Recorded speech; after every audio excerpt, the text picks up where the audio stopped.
you didn't give it 2 weeks notice, they're gonna take the money to change the locks and the alarm system out of your check. Like, that was supposed to scare me. I said, okay. They didn't do it though. I got that whole check. But yeah, yeah, so I still got my money, and I went to beauty school. Beauty school was definitely a struggle because it's so funny. Rest in peace, Miss Cat. That's the person I had just posted last night. That was really sad, but she was such a beautiful person. That was one of my teachers at Empire Beauty School. Bro, the struggle was real because a lot of us didn't have no job. A lot of us didn't. So when we doing hair on the floor, mind you, we don't get paid. They can tip us. So if a client give us like a $5 tip, like, bro, we used to be high, like, bro, I got a tip, like, so we can go get some food because we ain't had no money. Like, the struggle was so real doing beauty school. Like, we really had to look out for each other because, honey, y'all talking about, like, broke college kids. Shoot, we was some broke beauty students. Like, the struggle was so real because back then I was doing, like, $40, $50 weaves, and then I think I moved up to $85 weaves. And then once I was in beauty school, I ended up getting in a salon, and my prices had went up drastically, but I was on commission, so it's still like I was already making what I was making at home. So yeah, I think that's pretty much my story. Oh, you know what? No, it's not, because let me finish that. So me not having, like, I feel like I'm all over the place, but you guys just listen to me. So I felt like, you know, everything I've been through was definitely to shape me. So in beauty school, right before I got to beauty school and got like my I guess job doing hair at the salon and stuff, right before that I lost everything, and my parents had moved to Vegas, so I really lost everything. Me and my sisters had got a place together, but the struggle was real. I lost my car, I ain't had no job. It's like, oh my God, I'm poor. That is the worst feeling in the world. Let me tell you, honey, being poor is not fun. It is not. That's why I'm just so tough on myself about my finances and stuff, because I don't want to go back there again. And when I see people spending crazy or just all about materialistic things, it's just like, you sure you want to do that? I mean, it's money here today. It'll be gone tomorrow. Because the thing was, when my parents lived here, I felt like I took a lot of things for granted. So that's something else I feel like parents need to do too, is really go over your finances with your kids and even set them up with an advisor early on, or teach them how to really budget. Because with that, you know, I wouldn't have made some of the mistakes I made. Because I didn't have no bills. I was living at home with my parents. And then me having like management positions at jobs, you know, the money was just rolling in. I ain't had to do nothing but just buy whatever I want, pay my cell phone bill. I didn't have to pay bills at the house. So yeah, you know, and I was going out. Ooh, child, used to be a party girl. And I tell you, I was going out every night. I was going out every single night. Every single night. I was such a little party girl. Honey, you can't pay me to go out now. I'll go out for a picture and come back home. But yeah, but I lost everything. So it was losing everything and then trying to get to beauty school. Now you're still trying to look for a job too because you're so broke.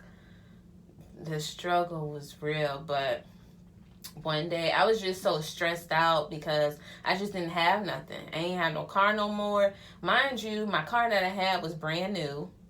Brand new sports car. Oh, size. But yeah, I lost it all. I had no job, no car. It's like I really have nothing. So one day I was just laying in bed at night and I was just crying. Oh my God, I feel like I'm crying. Oh, I can't stop crying. And I just started praying, and I was just like, oh, I'm such a crybaby. I was like, God, what is my purpose in life? I was like, because I cannot handle this no more. Oh my God, I didn't intend for me to cry on film, but that's me being real. And he was like, your hands, you know. And I'm like, I'm gonna do these things. And so I was just led to do a post on Craigslist for $40 weaves. And I tell you, that morning I woke up, I posted it, and I'm already nervous. Like, you know, I don't want nobody coming up in our house. So I posted it. Within an hour, I kid you not, bro, my phone was blowing up like crazy. And the thing was, the pictures I posted on Craigslist was me and my sisters, because that's who hair I was doing. And I think I had one of my friends because I did their hair before. So that's all I was posting. And they were sending me pictures of me and my sisters like, hey, I want my hair like this. I want my hair like that. That same day I posted it, I had like 2 people come to the house that day. And they got their hair done. And that's just how I started making money. And the thing was, I rent at the time, because we was living at Legacy. Shoot. I think rent was like, it was a 3-bedroom. I know it was over $1,000 something. I think it was like probably $1,300. I made my rent in a day off of $40 weaves. Can you imagine how long I was working? And then I had some girls, they was friends. It was a group of friends, and there was some sisters that came together. They was going to Miami. They was in my living room till like 3 in the morning, and I'm just doing head after head to do their head. So, yeah, it was just crazy how I just took off from there. But, yeah, I say all that to say, you know, don't let your past define you. Don't think you're not ever good enough for something, you know.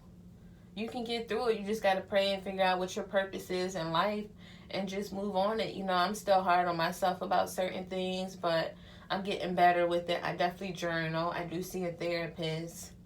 And, yeah, just keep pushing. I love doing hair. My biggest thing is I just love making people feel beautiful. That is coming up, honey. Got to glue that. Yeah, I love making people feel beautiful, because at one point in my life, I was young, way younger.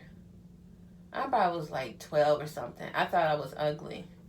Girl, I don't know what you saw in that mirror, because, honey, when I see myself now, like how bad I be looking, I'm like, oh, you're so beautiful. That's what I be telling myself.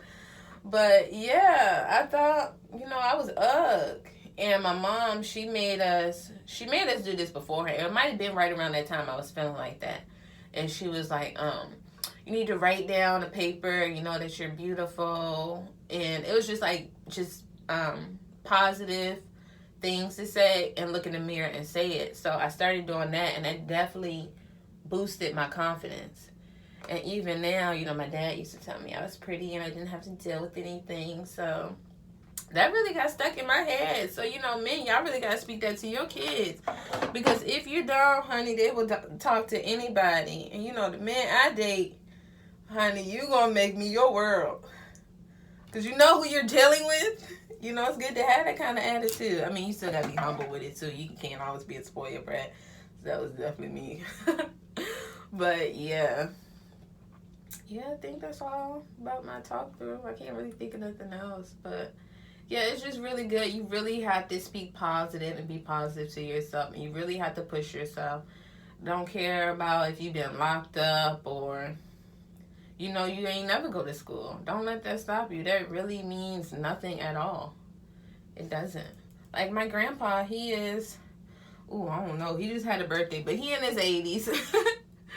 And my grandpa didn't go to school. He had to go back home and help his brothers and sisters, well, his family. And he went to school when, I forget how old we were, but my grandpa didn't get his GED. He couldn't read, he couldn't write, so he was older, but he never let that stop him. Like, you would think he's like, you know, at this age, I don't even have to do this no more. You know, my life is over, but my grandpa is living. You can't tell him nothing. He love compliments. He a little arrogant. You know, you got to boost him. So, yeah, he got degrees now. He got his GED. He can read. He can write. So, yeah, just don't let anything stop you. So, I really feel like that was my testimony to tell somebody else, like, don't let your past define who you are today. With God, all things are possible.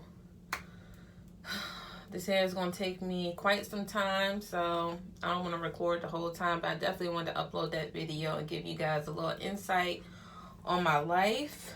And I hope to see you guys next time. Thanks for watching. Bye.